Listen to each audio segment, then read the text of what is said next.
Hello everyone, welcome to our current affairs based discussion program. मेरा नाम प्रियांशु है और हम इस कार्यक्रम में करंट अफेयर्स से जुड़े हुए इशूज़ को लेते हैं जो कि आपके यूपीएससी, स्टेट पीसीएस और डिफरेंट कॉम्पिटिटिव एग्जामिनेशन के लिए इम्पॉर्टेंट हो सकते हैं।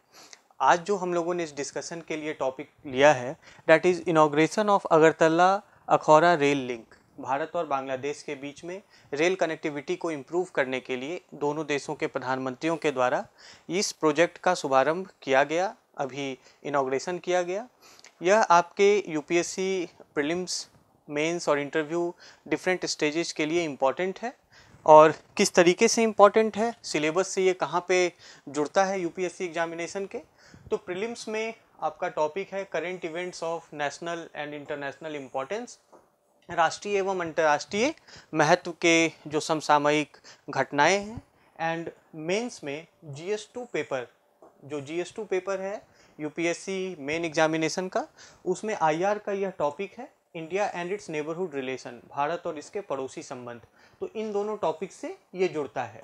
कोई भी जब हम न्यूज़ आइटम पढ़ते हैं, करंट अफेयर्स का कोई भी इवेंट पढ़ते हैं, तो उसमें कई सारी बातें आती हैं। जो मेन न्यूज़ है उसके अलावा भी कई सारे उसमें जो है इनपुट्स होते हैं जो कि हमारे prelims exam, main exam, interview के लिए उपयोगी हो सकते हैं। तो हम देखें कि किस तरीके से इस न्यूज़ को हम अपने एग्जामिनेशन के लिए पढ़ सकते हैं। अगरतला अखौरा रेलवे प्रोजेक्ट, यह असल में एक रेल सर्विस की शुरुआत भारत के त्रिपुरा राज्य की राजधानी अगरतला है। और हम जानते हैं कि आप यहाँ मैप में देख सकते हैं, अगरतला से लेकर बांग्लादेश के अखौरा, जो कि एक सब डिस्ट्रिक्ट है, बहमनबरिया जिला है बांग्लादेश का, उसका यह एक उप जिला है। तो अगरतला को अखौरा से जोड़ने वाला आप यहाँ पर मैप में देख सकते हैं, यह जो लिंक है, इसी रेलवे लिंक की शुरुआत, इनॉग्रेशन दोनों देशों के प्रधानमंत्रियों द्वारा वर्चुअली की गई। ज्वाइंट रूप से, संयुक्त रूप से वर्चुअल इनॉग्रेशन किया गया ढाका में वहाँ की प्रधानमंत्री, बांग्लादेश की प्रधानमंत्री के द्वारा, और नई दिल्ली में भारत के प्रधानमंत्री के द्वारा। तो joint virtual inauguration Agartala Akhaura rail project का अभी हाल में किया गया है। अगर इस प्रोजेक्ट के बारे में थोड़ा सा बात करें तो ये लगभग 12.24 किलोमीटर लंबा रेलवे प्रोजेक्ट है। 12.24 किलोमीटर लंबा रेलवे प्रोजेक्ट है जो कि भारत के अगरतला को बांग्लादेश के अखौरा से जोड़ता है। अखौरा बहमनबरिया डिस्ट्रिक्ट का सब डिस्ट्रिक्ट है, उप जिला है। अब अगर हम प्रोजेक्ट के बारे में बात करें तो रेलवे कनेक्टिविटी प्रोजेक्ट के विषय में भारत ने बांग्लादेश के साथ 2013 में एक MOU साइन किया था, एक मेमोरेंडम ऑफ अंडरस्टैंडिंग साइन किया था रेलवे कनेक्टिविटी को और बेहतर करने के लिए। उसी MOU के अंतर्गत इस प्रोजेक्ट का इनॉग्रेशन किया गया है और दोनों देशों के प्रधानमंत्रियों के द्वारा इसे संयुक्त रूप से इसका शुभारंभ किया गया। 12.24 किलोमीटर लंबा यह प्रोजेक्ट है जो कि भारतीय साइड में, भारतीय हिस्से में 5.46 किलोमीटर, मतलब लगभग 5.5 किलोमीटर का इसका भाग भारतीय हिस्से में है, और लगभग 6.75 किलोमीटर, 6.78 किलोमीटर का जो यह प्रोजेक्ट है, यह बांग्लादेश के बहमनबरिया जिले के अखौरा रेलवे स्टेशन को जोड़ता है। और लगभग 6.78 किलोमीटर यह जो प्रोजेक्ट है वो बांग्लादेश में पड़ता है। तो इसका अधिक हिस्सा बांग्लादेश में पड़ता है। ये प्रोजेक्ट की बात हो गई। हम देखें कि अब इस प्रोजेक्ट को फंड किसने किया। प्रोजेक्ट की फंडिंग भारत सरकार के द्वारा पूर्ण रूप से हुई है। भारत के हिस्से में जो प्रोजेक्ट का डेवलपमेंट हुआ और जो रेलवे लाइन और जो सर्विसेज बांग्लादेश के हिस्से में बनाई गई, उसकी भी फंडिंग भारत ने ही की है। किस प्रकार से की है इसको देख लें। The project is funded by the government of India.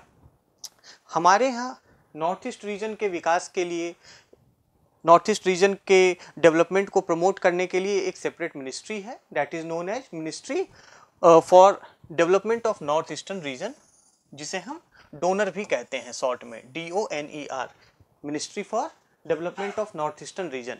तो भारत में जो इस रेल सेवा का हिस्सा है, अभी हमने देखा 5.48 किलोमीटर जो है यह भारतीय क्षेत्र में पड़ता है, उसके लिए फंडिंग मिनिस्ट्री ऑफ डोनर ने प्रदान की है। और जो बांग्लादेश में इस प्रोजेक्ट का हिस्सा पड़ता है उसके लिए भी फंडिंग भारत के एक्सटर्नल अफेयर्स मिनिस्ट्री ने, MEA ने प्रदान किया है।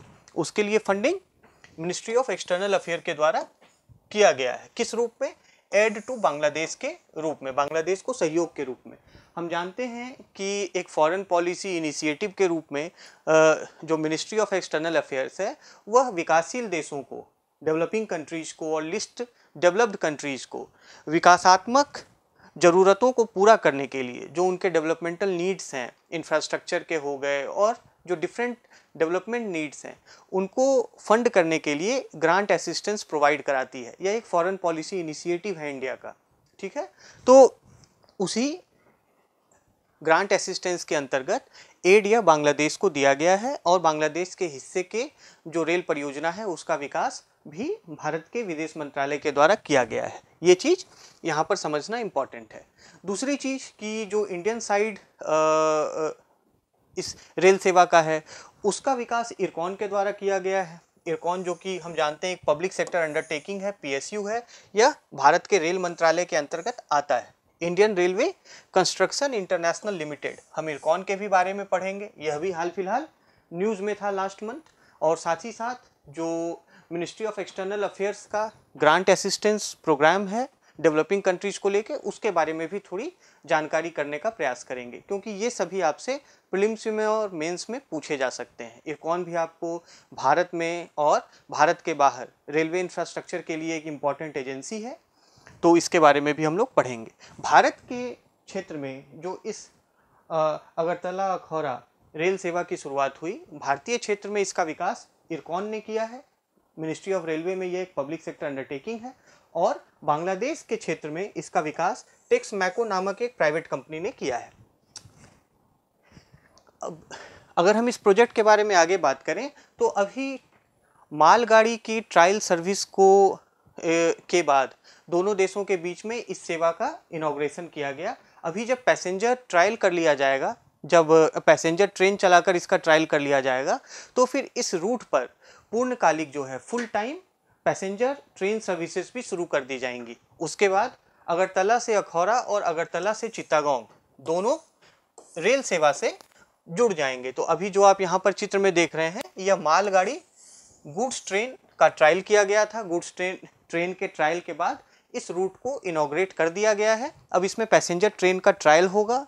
जो यात्री जो पैसेंजर ट्रेन्स हैं उनको ट्रायल करके उसके बाद जो रेगुलर पैसेंजर सर्विसेज हैं उसको शुरू किया जाएगा। दूसरी चीज़ ये है कि ऐसा उम्मीद लगाया जा रहा है कि आने वाले समय में इस प्रोजेक्ट का विस्तार करते हुए ढाका और कोलकाता को भी जोड़ दिया जाएगा। तो यह एक इम्पॉर्टेंट कनेक्टिविटी प्रोजेक्ट के रूप में इसको देखा जा रहा है। आगे अभी हम लोगों ने चर्चा की थी grant in aid projects by MEA के बारे में, जो विदेश मंत्रालय के द्वारा ग्रांट इन एड प्रोजेक्ट चलाए जा रहे हैं। जैसा हम लोगों ने डिस्कस किया कि एक फॉरेन पॉलिसी इनिशिएटिव के रूप में भारत सरकार के मिनिस्ट्री ऑफ एक्सटर्नल अफेयर्स के द्वारा डेवलपिंग और लिस्ट डेवलप कंट्रीज को ग्रांट असिस्टेंस प्रोवाइड कराए जाते हैं, उनके डेवलपमेंटल नीड्स को पूरा करने के लिए, उनके विकास की आवश्यकताओं को पूरा करने के लिए। तो अभी वर्तमान में लगभग $4 बिलियन के grant in aid projects ministry of external affairs के द्वारा विभिन्न देशों में जो है वो रनिंग है। लगभग $4 बिलियन एग्रीगेटिंग अराउंड $4 बिलियन, जिसमें कि कई क्षेत्र शामिल हैं, जैसे कि इंफ्रास्ट्रक्चर हो गया, हाइड्रो इलेक्ट्रिसिटी है, पावर सेक्टर है, agriculture, education, health and industry. तो इन कई अलग अलग क्षेत्रों में विदेश मंत्रालय के द्वारा अलग अलग विभिन्न देशों में, भारत के नेबरहुड में भी और नेबरहुड के अलावा भी कई सारे देशों में इस तरीके के ग्रांट असिस्टेंस से फंडेड प्रोजेक्ट चलाए जा रहे हैं। तो आप इसको एक भारत के फॉरेन पॉलिसी टूल के भी रूप में समझ सकते हैं। और कहीं पर अगर मेंस में क्वेश्चन आता है या इंटरव्यू में आपसे प्रश्न पूछा जाता है इंडियन फॉरेन पॉलिसी के डिफरेंट एस्पेक्ट्स के बारे में, तो आप इस ग्रांट असिस्टेंस पॉलिसी की भी चर्चा वहाँ पर उदाहरण देते हुए कर सकते हैं। अभी जैसे हमने बात की कि भारत के इंडिया के नेबरहुड में इस तरीके का ग्रांट असिस्टेंस MEA के द्वारा और अलग अलग देशों में दिया जाता है, जैसे कि लैटिन अमेरिकन नेशंस में और नेबरहुड में तो कई सारे देशों में MEA की ऐसे प्रोजेक्ट्स रन कर रहे हैं। अगर हम उदाहरण के रूप में बात करें कौन कौन से ऐसे आइकनिक प्रोजेक्ट्स हैं, आपने समाचार में कई बार अफगान इंडिया फ्रेंडशिप डैम के बारे में सुना होगा। अफगान इंडिया फ्रेंडशिप डैम जो कि भारत के द्वारा फंडेड है आप यहाँ पे इमेज में देख सकते हैं, Afghan India friendship dam.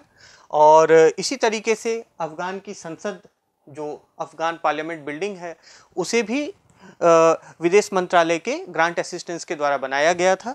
So it was also funded by the MEA, Indian government. अगर हम और पड़ोस के अलग देशों के बारे में बात करें तो मॉरिशस में जो मेट्रो एक्सप्रेस सर्विस है, मॉरिशस के मेट्रो एक्सप्रेस सर्विस को भी MEA के ग्रांट इन एड प्रोजेक्ट के अंतर्गत फंड किया गया था।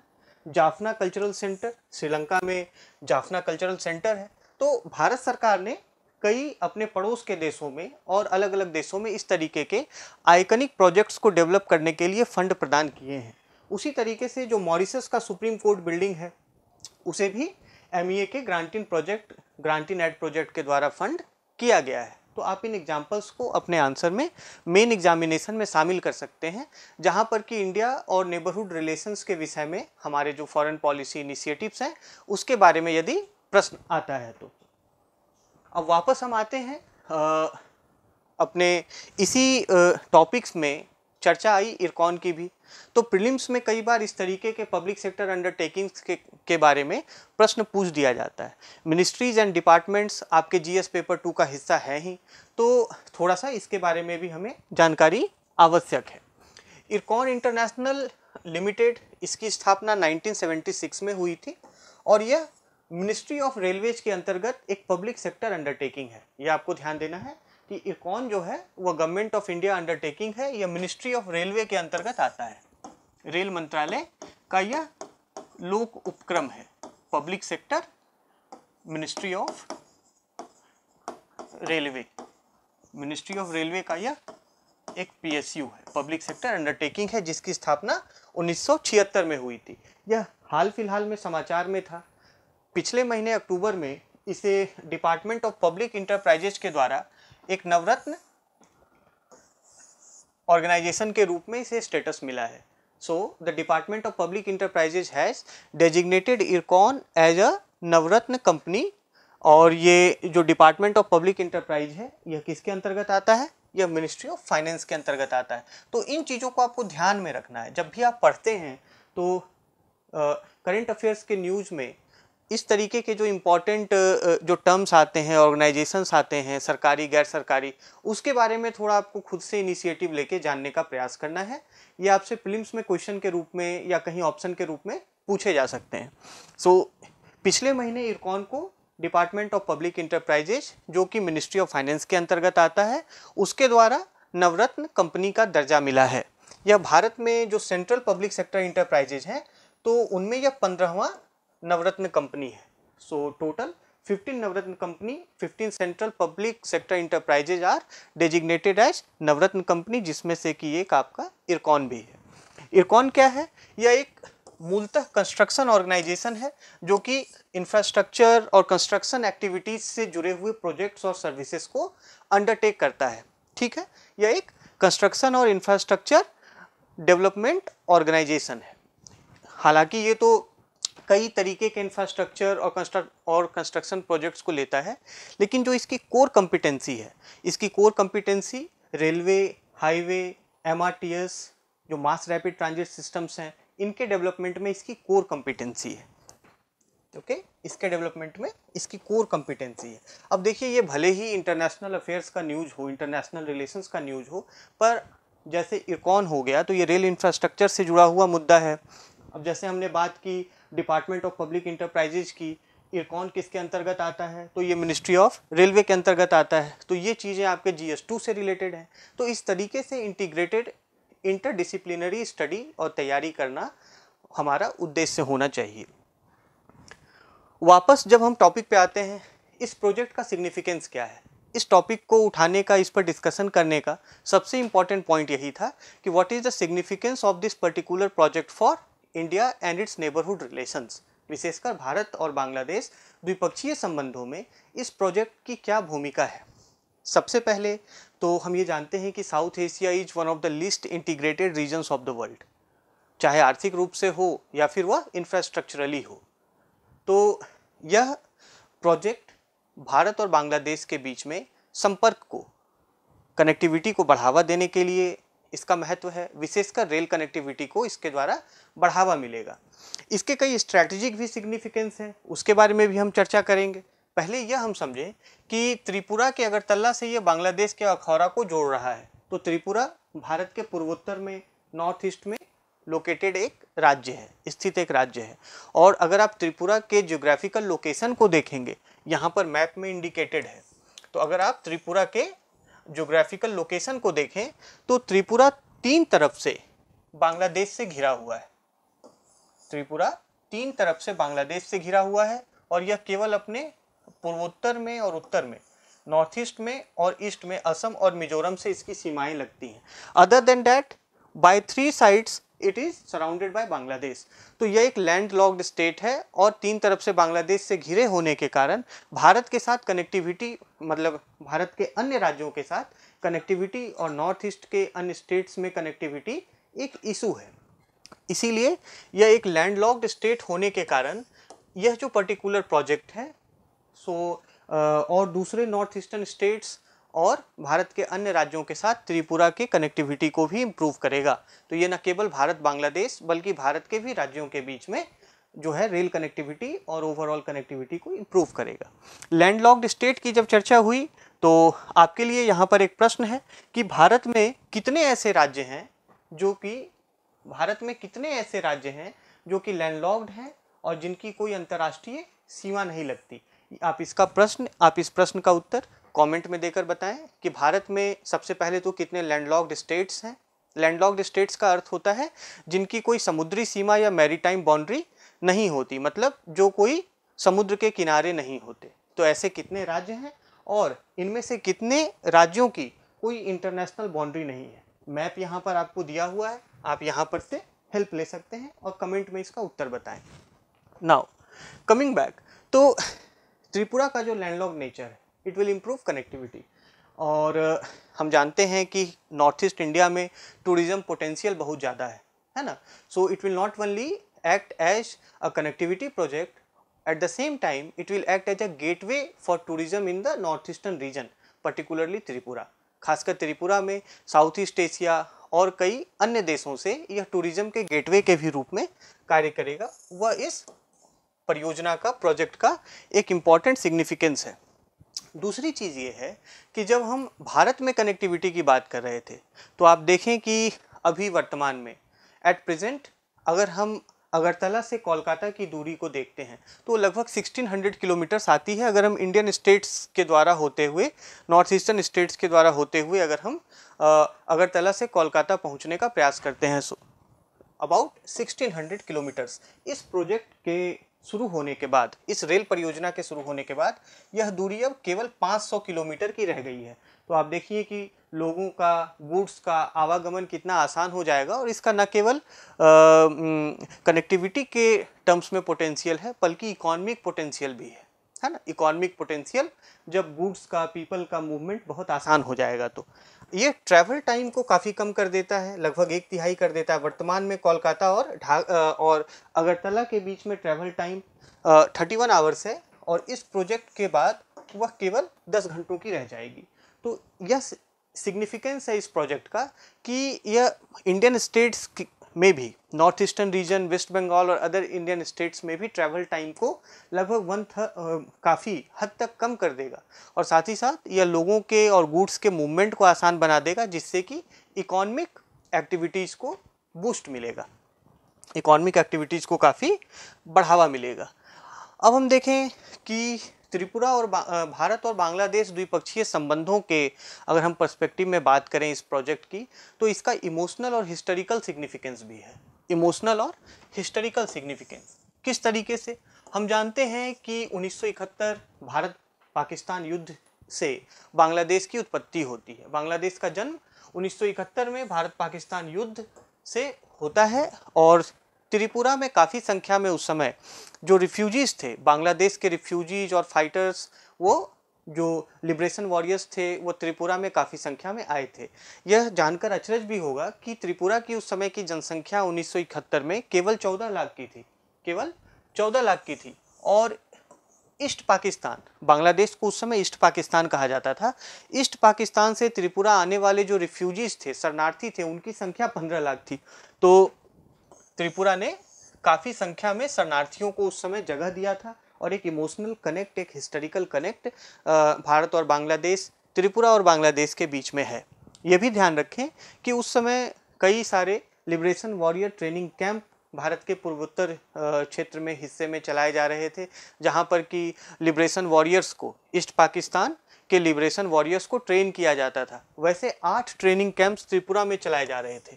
उन्हें मुक्ति योद्धा कैंप कहते थे, लिबरेशन वॉरियर ट्रेनिंग कैंप कहते थे। तो ये एक हिस्टोरिकल कनेक्ट जो है भारत और बांग्लादेश, विशेषकर बांग्लादेश के जन्म से जो भारत का सहयोग रहा है, उसको लेकर दोनों देशों के बीच में संबंधों को और ज़्यादा मजबूती देता है। तो ये एक इसका सिग्निफिकेंस है। दूसरी चीज़ हमने बात की कि दोनों देशों के बीच में स्वाभाविक रूप से इससे ट्रेड, टूरिज़्म और जो पीपल टू पीपल एक्सचेंजेज हैं, लोगों के बीच में आवागमन और एक्सचेंज, इंटरैक्शन, वो बढ़ेगा। और पीपल टू पीपल कनेक्ट किसी भी बायलैटरल रिलेशन का सबसे फाउंडेशनल बेड रॉक होता है, लोगों के बीच में संपर्क। तो इसका सिग्निफिकेंस इस टर्म्स में है। स्ट्रैटेजिक अगर हम इसका सिग्निफिकेंस देखें, जो इसका सामरिक महत्व है, हम जान रहे हैं कि पूर्वोत्तर एक सेंसिटिव क्षेत्र है भारत के लिए, और स्ट्रैटेजी के पॉइंट ऑफ व्यू से चीन के द्वारा लगातार इंडिया के नॉर्थ ईस्टर्न रीजन में यूनिलैटरल एक्सपेंशनिस्ट एक्टिविटीज़ की जा रही हैं, गतिविधियाँ की जा रही हैं। खासकर अरुणाचल प्रदेश में जिस तरीके से चीन बॉर्डर इंफ्रास्ट्रक्चर को फैलाता जा रहा है, बॉर्डर विलेजेज को एक्सपेंड कर रहा है, यूनिलैटरली एक्शंस ले रहा है, तो इन सभी चीज़ों को ध्यान में रखते हुए हमारे लिए नॉर्थ ईस्ट से कनेक्टिविटी को इम्प्रूव करना काफ़ी आवश्यक है, एसेंशियल है। इस पर्सपेक्टिव से ये एक स्ट्रैटेजिक नेसेसिटी है इंडिया के लिए कि इस तरीके के कनेक्टिविटी प्रोजेक्ट्स, रेल कनेक्टिविटी हो, रोड कनेक्टिविटी हो, मल्टी मोडल कनेक्टिविटी हो, हम नॉर्थ ईस्ट से अपने संपर्क को और ज़्यादा बढ़ाएं और क्षेत्रीय संपर्क को भी, जो रीजनल कनेक्टिविटी है अलग अलग देशों के साथ, नेबर्स के साथ, उसको मजबूत करें, ताकि चाइना के किसी यूनिलैटरल एक्सपेंशनिस्ट एक्शन को हम रोक सकें।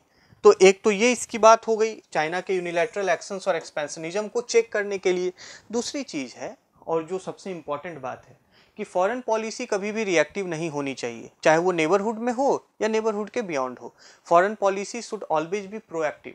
Okay, so of course there are responses and reactions to action by other nations in foreign policy, वो स्वाभाविक सी बात है, पर जो मुख्य अप्रोच है that should be proactive। ठीक है, तो इस तरीके के रेल प्रोजेक्ट्स भारत के नेबरहुड फॉरेन रिलेशंस में प्रोएक्टिव अप्रोच को दर्शाते हैं। सिग्निफिकेंस क्या है प्रोजेक्ट का? It reflects India's proactive approach. What is the proactive approach? That we are trying to initiate such projects by which relation, connectivity, overall bilateral relation between two nations improve। Proactive approach का अर्थ ये हुआ कि खुद से पहल लेकर संबंधों को और मजबूत बनाने का प्रयास करना, संपर्क को और मजबूत बनाने का प्रयास करना, उसे हम प्रोएक्टिव अप्रोच कहते हैं। मतलब किसी परिस्थिति के रिएक्शन में नहीं, किसी स्थिति को, वर्तमान स्थिति को पहल लेकर और मजबूत और बेहतर बनाने का प्रयास, उसे प्रोएक्टिव अप्रोच कहते हैं। So these projects can be seen as proactive approach to neighbourhood foreign policy. और साथ ही साथ चाइना की जो बेल्ट एंड रोड इनिशिएटिव है, उस तरीके के प्रोजेक्ट्स को भी यह काउंटर करता है। हम ये देख रहे हैं कि वर्तमान में चीन के द्वारा भारत के नेबरहुड में भी बेल्ट एंड रोड इनिशिएटिव के अंतर्गत कई सारे इंफ्रास्ट्रक्चर प्रोजेक्ट्स को फंड किया जा रहा है, और इसके माध्यम से China is attempting to bring these Indian neighbours under its own sphere of influence. वो अपने इन्फ्लुएंस के दायरे में इन देशों को लाना चाहता है और भारत के प्रभाव को कम करना चाहता है।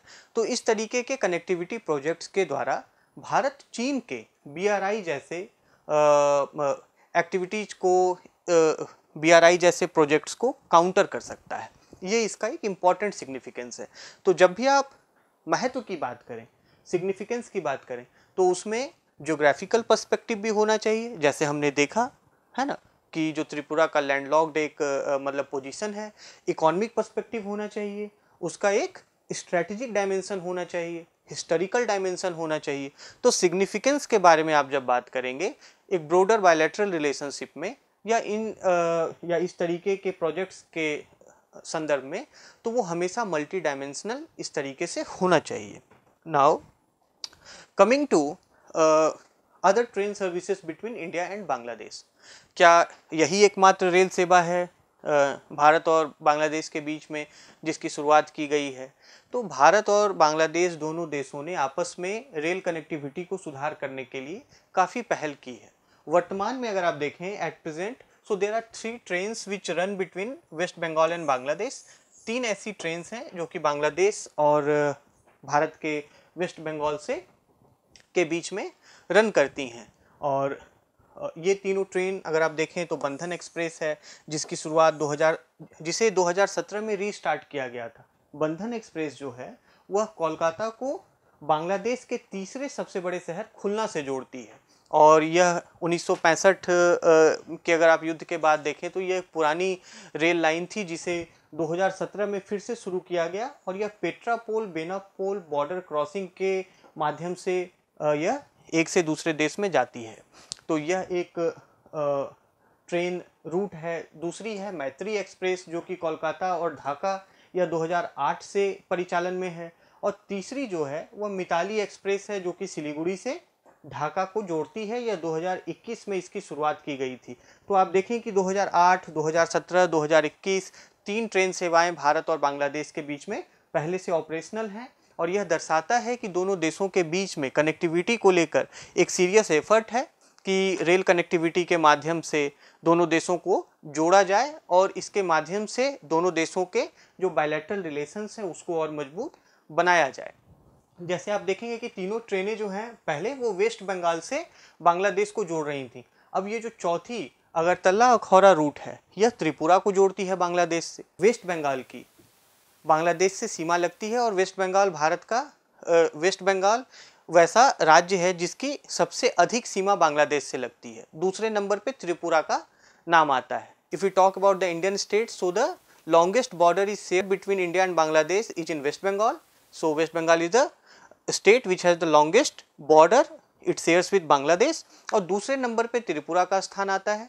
तो यह त्रिपुरा को अब ये जोड़ेगी। तो इस तरीके से पूर्वी भारत और पूर्वोत्तर भारत, नॉर्थ ईस्टर्न स्टेट्स को बांग्लादेश के साथ जोड़ने की यह पहल बायलैटरल रिलेशंस में ये कनेक्टिविटी को और ज़्यादा बेहतर बनाएगी, और साथ ही साथ दोनों देश के बीच में जो वाइडर बायलैटरल रिलेशंस हैं उसको भी बूस्ट प्रदान करेगी, उसको भी यह ताकत प्रदान करेगी।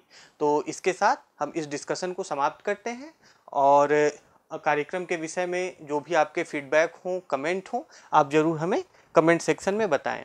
आपका बहुत बहुत धन्यवाद। Thank you.